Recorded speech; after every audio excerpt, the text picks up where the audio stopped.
San Marcos is a very unique place for many reasons because of the river, which is like one of the cleanest rivers in Texas. It holds many endangered species and endemic species that aren't found anywhere else in the world.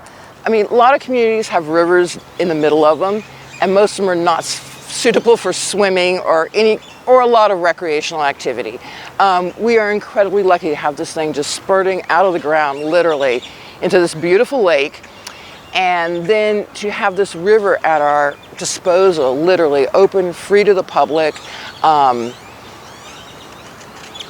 basically this incredible asset, like I said, just in the middle of your city that's within, a 5-minute drive of almost everybody. But I feel like the people here, this place has been inhabited. It's the longest continuously inhabited place in North America that we know of. So like people have been here evolving kind of with that river until present day. It's hard to think back 20 years ago, but all of this land was just barren.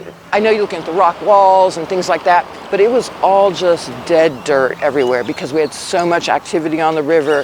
There was so much trampling that was going on. There were no designated entry areas. We knew we had endangered species in the river, but we didn't do a whole lot to kind of improve their habitat or at least protect it. There was a time when the university and the city, they would basically pull up or dredge out parts of the river to, I guess some people would say, improve swimming areas and such so that the wild rice wasn't present in certain areas. So that was just one thing that was business as usual. The wild rice, the Texas wild rice that grows in the river, has been the most incredible change. That's been the biggest thing. If you go back, I guess that would be almost 50 years to 1968, there were only 2 plants of wild rice left at that time in the river. So it was almost gone. It was right on the edge of Sewell Park, was the only place that they had 2 strands left. And that's when everything kind of kicked into gear. And so they began trying to help it a little bit, at least not tearing it out, because in the old days they just tore it all out so that Sewell Park was like a swimming pool. And now being able to see the wild rice planted and spread and spreading naturally as well has been a huge change. The Texas black salamander exists nowhere else in the world other than this small area up near Spring Lake and just in the subsurface of the Edwards Aquifer in the San Marcos area.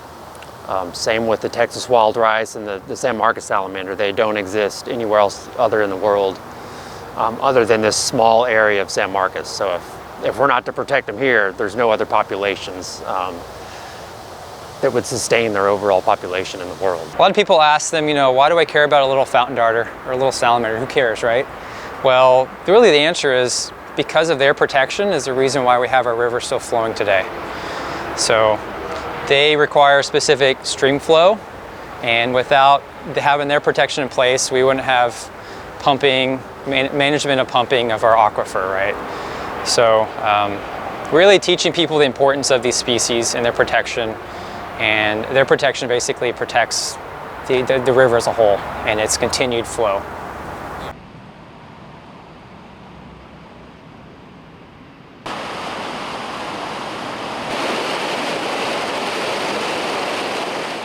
The San Marcos River runs through Texas State University campus and then right adjacent to our downtown area. So you have urban runoff coming from the surrounding areas, streets, roads, parking lots. So, there's litter, sediment, debris, oils and grease from the roadways. A lot of that, when it rains, it gets washed into the river.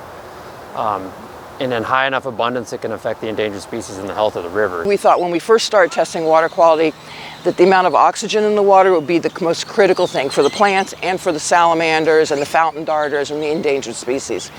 Over time, what we found out, it wasn't dissolved oxygen. It turned out to be how much erosion was happening along the river. Some of it along the banks here in the parks, a lot of it coming off the hills above San Marcos is where that sediment was coming in from.